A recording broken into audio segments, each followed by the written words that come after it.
All right, Emily, let's take a look at your paper MLA format first. So up here is good. Here is good, except should be the due date, so it should be 3 March 2017. I would tell you that this is a good title, except originality might be in question because this is the second time I've read this so far, so maybe it wasn't quite as original as I thought it was the first time. All right, so I'm having a hard time with this first part here. The fact that you say the word draws a vile taste in one's mouth, etc. Part of me was like, why don't you just say the word? And then I know you get to it here. So part of half of me doesn't like that you used it. Half of me likes that you didn't use it because it kind of draws some mystery into what the word is. I don't know. I'm kind of torn. So maybe take a look at it, get someone else's opinion about whether that's effective or not. All right. Weak sentence here. It's used in numerous ways in order to get a wide range of things done. A, things, no. B, done, no. Numerous ways. Be specific. Cruelty is used throughout Macbeth to do this.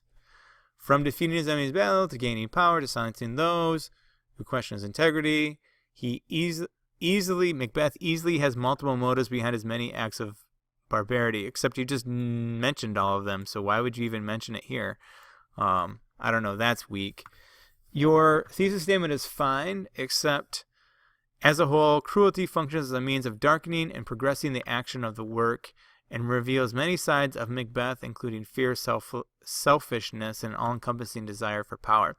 So, cruelty functions as a means of darkening. Now, progressing the action of the work, I think could be more specific. Means of darkening what? Means of darkening what? And be specific, which reveals Macbeth's fear, selfishness, and all-encompassing desire for power. So reword that last part like this, but I think you got to really be more specific with this part in order for that thesis statement to work as well as it should. All right, so the first body paragraph, I'm assuming these are your main points. Defeating his enemies in battle, gaining power, and silence those who question his integrity, okay? All right, so the first body paragraph, which again, we're going to talk about cruelty as a means of darkening and progressing the action. Again, we're going to be specific with that, what that's really going to ultimately mean. So, upon reading or watching Macbeth, one can assume almost instantaneously, why are we assuming, this is an analysis paper, you need to know this, that acts of cruelty and violence will be a frequent occurrence throughout the work. Well, I know the paper topic is to talk about cruelty and violence, so I'm assuming that you chose a work that is going to do that. So were this the test, you would definitely get dinged on this. But the fact that you're not being specific with what it does troubles me as well. Now, you make reference to the end of scene 2 in line 21. You have one embedded quote, which isn't cited at all. With any in-text citation. So there's one of your problems. The vicious battle sets the tone for the rest of the play and establishes him right away as the barbaric fighter that he is. His ease on the battlefield lets the reader in on what the norms and tendencies are in his life, which are what? This savage introduction is actually a major indicator as to what Macbeth is really like and as to how he will prove to behave throughout the play, which is what? You haven't even got to that yet. While he's initially shed in a rather positive light by his colleagues, here's a good place to go back to your embedded quotes, brave Macbeth. If one looks past this, they'll find that Macbeth's inhuman habits, even if executed for the right reasons, are a useful hint as to what might be in store for him over the course of the drama in his quest for power. You have not told me anything yet in this first body paragraph, other than Macbeth is barbaric at the beginning, and people had initially a good sight of him, but guess what? Later on, we're going to find out something different. Guess what? This is an indication of what might be to come, but you've done nothing to do any kind of analysis yet, Emily. Go back to your thesis statement here. What from this are you proving in this body paragraph? Where do we get darkening? How do we get progressing of the action? How do we get? Oops, I'll fix that. How do we get the fear part played in? Sorry about that. How do we get any of this stuff into here? What are you trying to prove in here in this paragraph? I don't know. So we need to figure out what that first paragraph is actually going to look like. This isn't a bad, because of these violent impulses, it isn't hard to see why. That's a weak, don't say that. This is an analysis paper. It's almost like you saying, well, it's obviously that Macbeth is like this. You wouldn't say that. You're not going to say that to the readers on the AP test. Well, obviously Macbeth is this, right? So don't use that kind of language. Macbeth doesn't just hold out for the crown when it comes to fulfilling his prophecy. So kind of a transition. Would have liked it here, but it's fine here. Now, you immediately jump into Lady Macbeth, which you haven't brought up at all here. So we got to make sure that we're kind of setting this topic up initially. All right, so better topic sentence. Lady Macbeth is certainly an influential factor in the murder of King Duncan. Okay, so now we're getting into his desire to kill the king.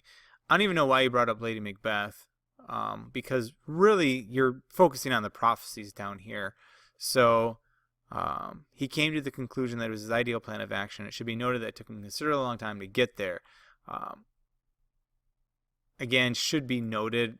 One of those, again, language functions in a literary analysis paper that I don't think you'll need. All right. I would love to see, though, more of get to the point with your plot, because essentially this is all plot. Up to this point, this is all plot.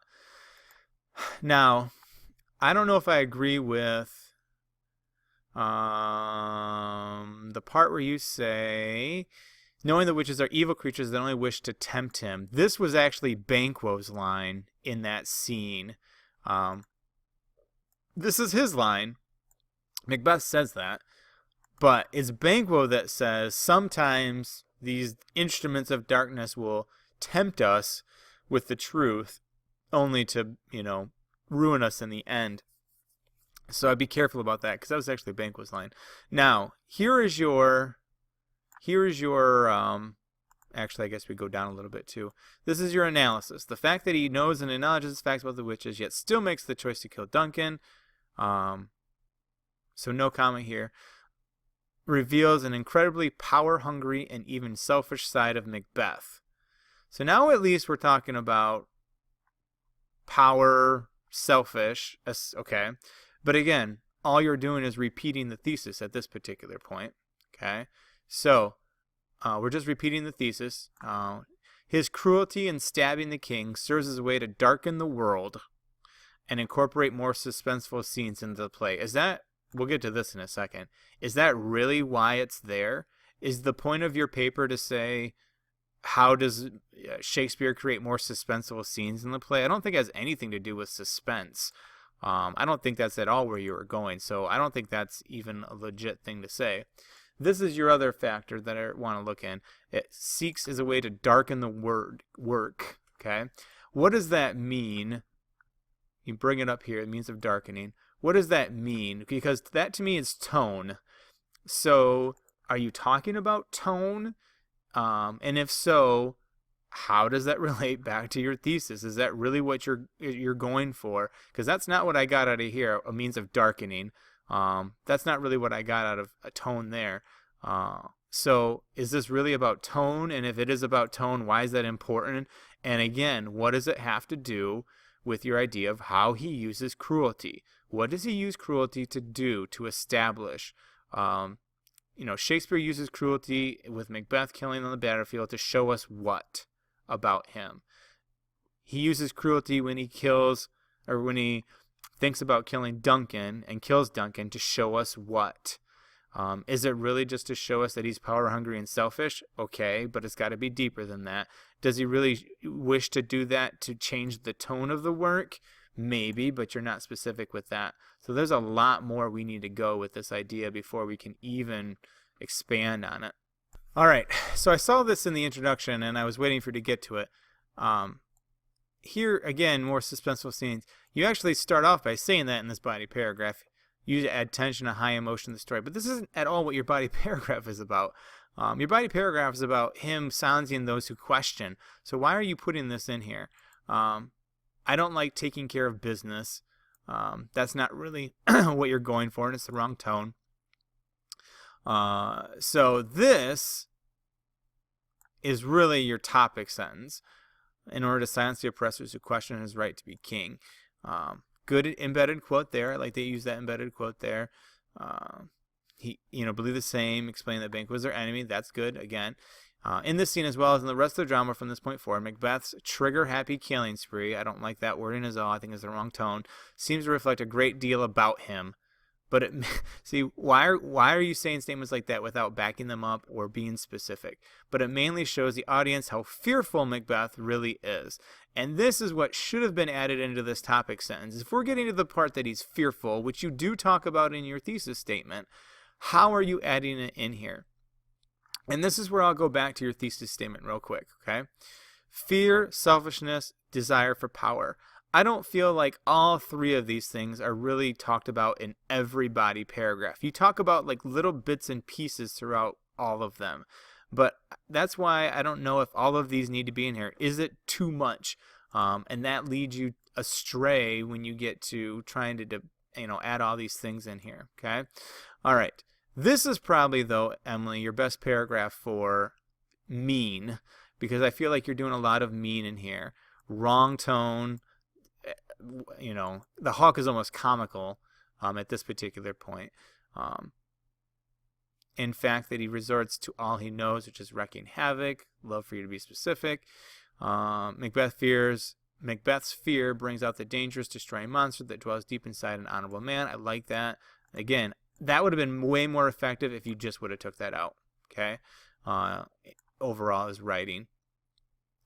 Macbeth loses control, causing one or two murders to eventually spiral into a reign of terror, quite like the way a little white lie can quickly become the vast and confusing web of a ridiculous cover-up. Again, ridiculous, I don't think is the right word, wrong tone. Overall, this is probably your best mean, but it still suffers from that thesis statement not being as strong as it should. All right, in the tragedy, cruelty functions as a means of not only darkening, but progressing the actual work. Fatal flaws, again, look how long and packed full of stuff this is. It needs to be underlined as well, so make sure you fix that. All right, you go through and you restate all your main points, which is good. You bring up tone of suspense, but again, I don't think that's really what you're going for. I mean, it is what you talk about in your thesis a little bit, but I don't think it's really stated throughout every single body paragraph. Now, here's your last statement. Perhaps if Macbeth had not spent half his life in battle, he wouldn't pursue such unnatural deeds. This is telling me that everything has to do with his battling. And if that's the case, if his life as a soldier really is affecting him this much, then that should be part of your theme and part of your thesis here. Because he spent so much time in battle, that's the only thing. Because he acts with cruelty because of his time in battle. I don't know. It should be part of your thesis. If that's really what you're leaning towards, then that's got to be way more. Otherwise, it makes no sense here. It doesn't really fit. All right, works cited page. Make sure you move that all the way to the top. Everything else, except there's a period here. Everything else looks good. All right, Emily. Stronger thesis, and we really got to tie all of this together in a much better way. So good luck in the rewrite.